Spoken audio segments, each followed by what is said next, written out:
Hi everyone, good day to all. So in the series of our presentation, so far we have discussed about introduction to biopharmaceutics, absorption and distribution. The contents has been discussed as prescribed in the syllabus of PCI, and to its continuation, today we are going to discuss about drug metabolism. So biotransformation. So what is biotransformation? It is defined as the conversion of one chemical form to another. The term is also synonymally known as metabolism. The chemical change are usually affected enzymatically in the body, and thus the definition excludes chemical instability of the drug within the body.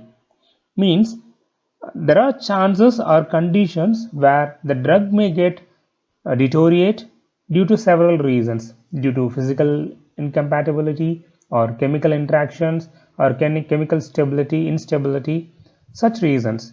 But biotransformation is only a cause which is being happened due to the chemical reactions by the enzymes, specifically in the liver.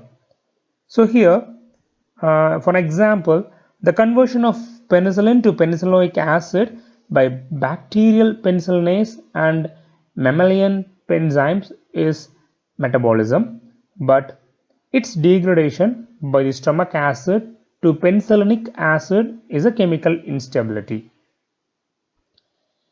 So all the chemical substances that are not nutrients for the body and enter the body through ingestion, inhalation or absorption are called as xenobiotics.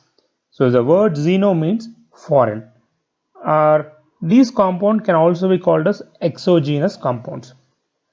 So a drug is also called as an exogenous compound or a xenobiotics as it enters the body by virtue of their lipophilicity.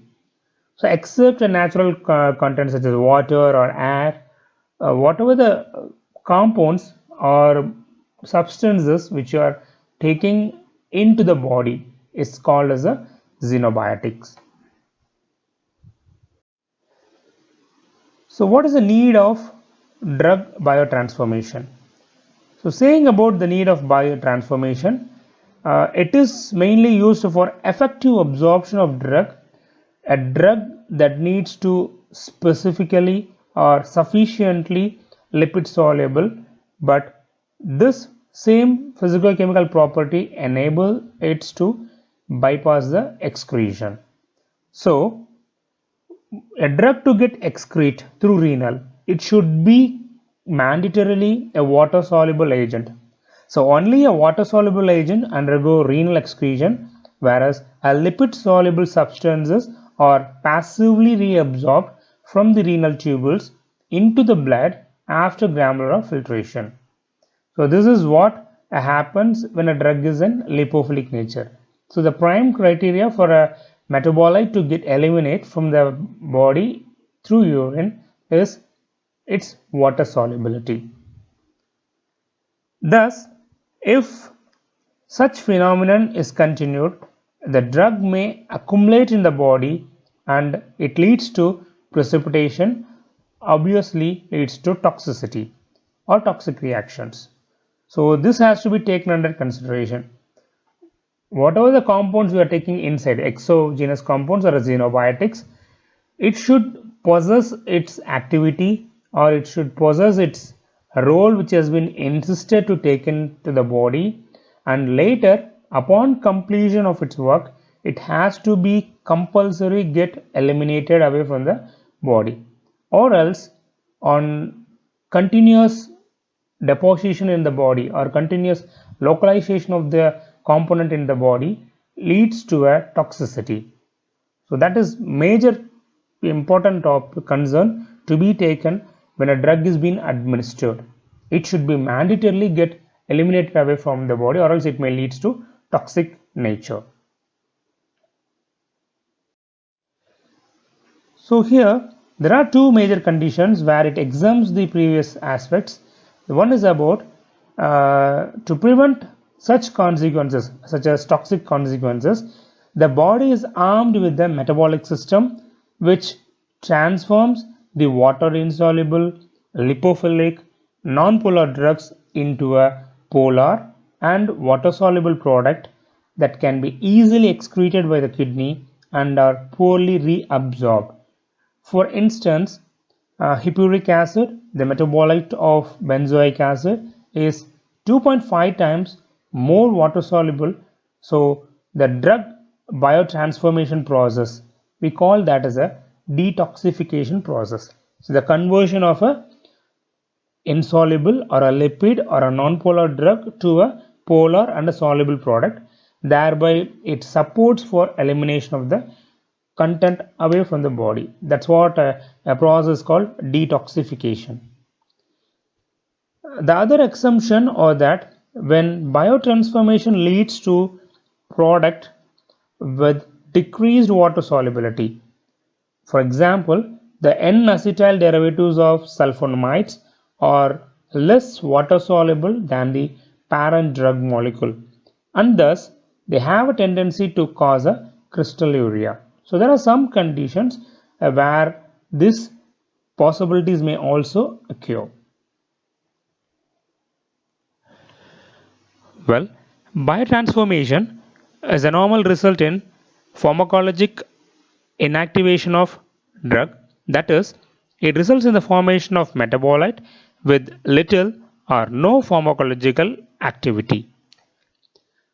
An example of it is conversion of phenytoin to parahydroxyphenytoin, and it occasionally yields a metabolite with equal activity. This is one example of it. The other one is the conversion of phenylbutazone to oxyphenbutazone, and rarely leads to toxicological activation of drug, that is, it results in the formation of metabolite with high tissue reactivity. So tissue binding, as we discussed earlier, it is a toxic compared to a protein binding, whereas protein binding is a reversible, tissue binding is irreversible, which may lead to accumulation or permanent binding of drug, finally leading to a toxic nature. The other example is conversion of paracetamol to a reactive metabolite that causes hepatic necrosis. Well, in the metabolic pathway of paracetamol, so this paracetamol undergo 95% of conjugation where it is a non-toxic nature. The other route of metabolic pathway undergoes cytochrome P450, and here there is a chances of reactive process which leads to a hepatocirculation protein which may cause toxicity, hepatotoxicity. So this is one metabolic pathway where chances of hepatotoxicity of paracetamol. So overdosage of paracetamol may lead to hepatotoxicity, which is most predominant conditions which has been occurred in paracetamol. So a patient taking paracetamol, especially to either to child or elderly patient, the dose should not be exceeded beyond the daily limit.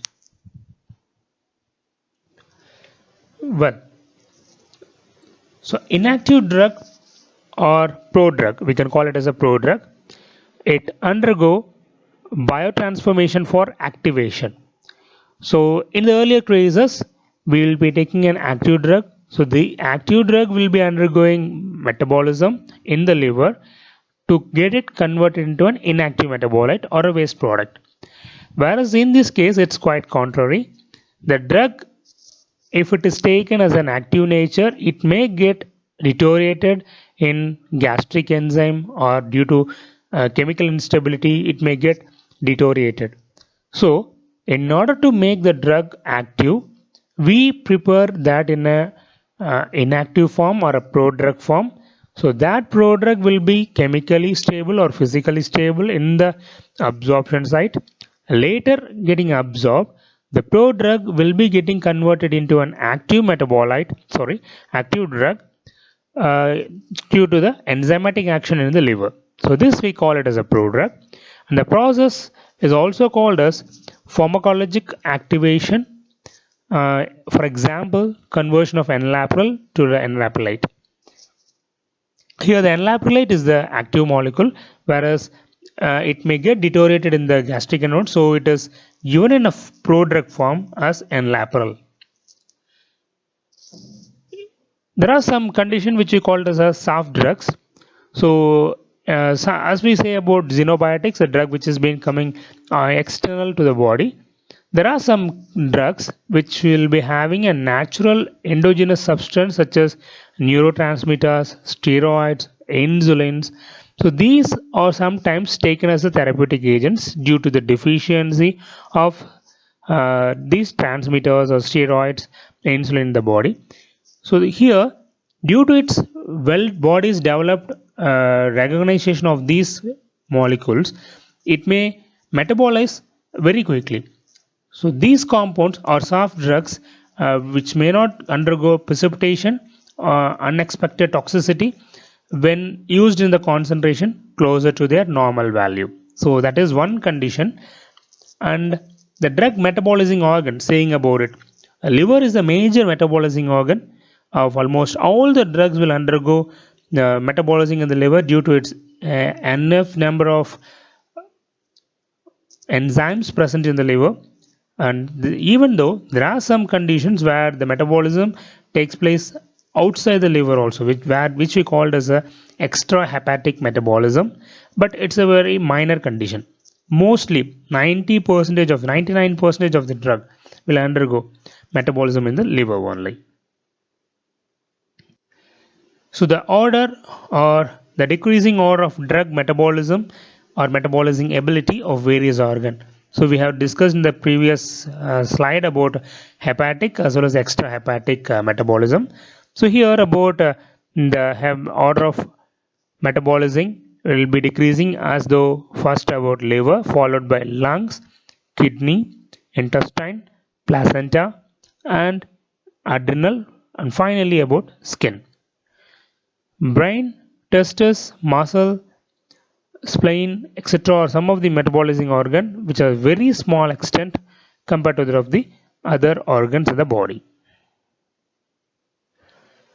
So there are some examples about various types of biotransformation that we can see now one by one. The first is about active to inactive. So these are some of the drugs which are taken in an active nature and undergoes metabolism in the liver, thereby it gets converted into inactive nature. So acetaminophen to phenylacetone and phenobarbital to hydroxyphenobarbital, phenytoin to para-hydroxyphenytoin, salicylic acid to salicylic acid. So here the drug will be getting converted into inactive metabolite, or we can say it is getting transferred into a water soluble nature, thereby it supports for elimination. The other one is about active to active. So the drug will get converted or biotransferred from one active form to another active form. This is what about this activity will be the same, but as the metabolism in the earlier cases it converts an active to an inactive. Here it converts an active to an active form. So examples are amitriptyline to nortriptyline, imipramine to desipramine, codeine to morphine. So examples, those are all. The next is to conversion or biotransformation of active to a reactive intermediate. So isoniazid to a tissue acetylating intermediate, paracetamol to imidoquinone or N-hydroxylated metabolite. So this is one other conversion. So the third type. And the fourth one is about, well, the prodrug. Here the drug will be getting converted into active from an inactive form. Upon administration, the drug will be inactive, and due to enzymatic action, the drug will be getting converted into an active form. Example, levodopa to dopamine, prednisone to prednisolone. so on. So these are some of the drugs which is given in prodrug natures. The continuation of it, the other examples, acyclovir, acycloguanosine, and enalapril to enalaprolite, pyvampicillin to ampicillin. So these are some of the examples which has been given in a prodrug form. The other method, other process of biotransformation is converting into another pharmacological activity. So the drug will be in one nature, it will be having some pharmacological activity. Upon administration, it undergo metabolism and it gets converted into another form, or by possessing it to another pharmacological activity. Example is diazepam. So it's a tranquilizer. Upon administration, it undergoes metabolism and it gets converted into oxazepam. It is an anticonvulsant. Similarly, iproniazid, it is an antidepressant. It gets metabolized and it gets converted into an isoniazid, which is an antitubercular. So these are also some of the chances where the biotransformation takes place.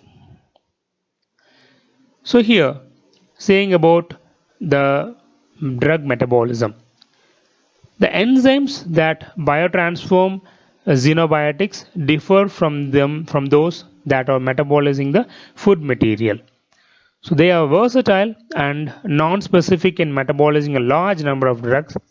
Here, in case of metabolism, there are types of metabolism: extrahepatic microsomal enzyme action, hepatic microsomal enzyme action, hepatic non-microsomal enzyme action. Broadly classifying this, the metabolism undergo two processes. One is microsomal and there is non-microsomal. So in the non-microsomal, there are some chances where it undergoes the process of acetylation, sulfation, and alcohol dehydration, so on. And in case of hepatic microsomal enzymes, it undergoes oxidation and conjugation. Well, the enzymes are broadly divided into two categories. One is microsomal, another is non-microsomal. So in case of microsomal enzymes, the microsomal enzymes catalyze a majority of drug biotransformation reactions. The microsomes are basically artifacts which resulted when attempts were first made to isolate endoplasmic reticulum of the liver homogenate. So these vesicular fragments or microsomes are derived from the rough endoplasmic reticulum, which sheds their ribosomes to become smooth surfaced. The large variety of microsomal enzyme catalyze are a number of oxidation, reductive and hydrolytic and glucuronidation reaction. Some important characteristics of microsomal enzyme systems are the intact nature of lipophilic or lipoidal membrane bound enzymes of microsome is essential for its selectivity towards lipid soluble substrate. A number of lipid soluble substrates can interact non-specifically with microsomal enzymes. Natural endogenous substances which are generally water soluble, they do not interact. The lipid soluble substrate is biotransformed into a water soluble metabolite by the microsomal enzymes which can be readily excreted. The next is about non-microsomal enzymes. The non-microsomal enzymes include those that are present in soluble form in the cytoplasm and those attached to the mitochondria but not to the endoplasmic reticulum. They are also non-specific enzymes that catalyze few oxidative reactions, a number of reductive and hydrolytic reactions and conjugation reactions other than glucuronidation. So it's interesting that to note In contrast to microsomal enzyme, the non-microsomal enzymes, especially the soluble enzymes, act on relatively water-soluble xenobiotics. So this is what about non-microsomal enzyme is of. So hope you got an outline about what is metabolism, what are the process which takes place in the metabolism, majorly the microsomal as well as non-microsomal enzymes. So in the continuation classes, we will be coming to know what are the various process which is involved in metabolism as an outline. Well, to conclude, let me use the words of Dr. Seuss, who is an cartoonist as well as an author of various books, novels, and poetist. So, from his statements, which is most attractive and close to my heart, I think this will be useful to you also. The first one is, today you are you. That's truer than true. There is none alive that is youer than you. That's what. You are an identical piece. There is no any comparison. You are not low to any, you are not high to any. You are identical. You have your individual talent. This is one which is most attracted to me. The next is about why fit in when you were born to stand out. So you're born to stand out. You're something here to create a new thing. So don't restrict yourself within a circle. Go beyond the circle. Go out of the box. Stand out. Don't be ashamed of being different. Feel happy that you're not same as others are. The third one is, you have a brain in your head. You have a feet in your shoes. You can steer yourself in any direction you choose. So choose the right direction, move towards the direction as your feet step forward and as your mind pulls you in that direction. The fourth one is, be who you are and say what you feel, because those who mind don't matters and those who matters don't mind. Finally, today I shall behave as if this is the day I will be remembered. As a common thing, yesterday is past. We can't rewrite anything. Tomorrow, we don't know what will happen. And today is what is in your hand. Do the best today and try to make this day memorable, something important to you, valuable to you. Learn whatever happened, whatever you are getting experienced, whatever facing, take that as an experience, and using this experience, step into the life of success in your career. That's all to this presentation. Hope you got understood the topic. As usual, in case of any doubts, you can please clarify to me back. Thank you all.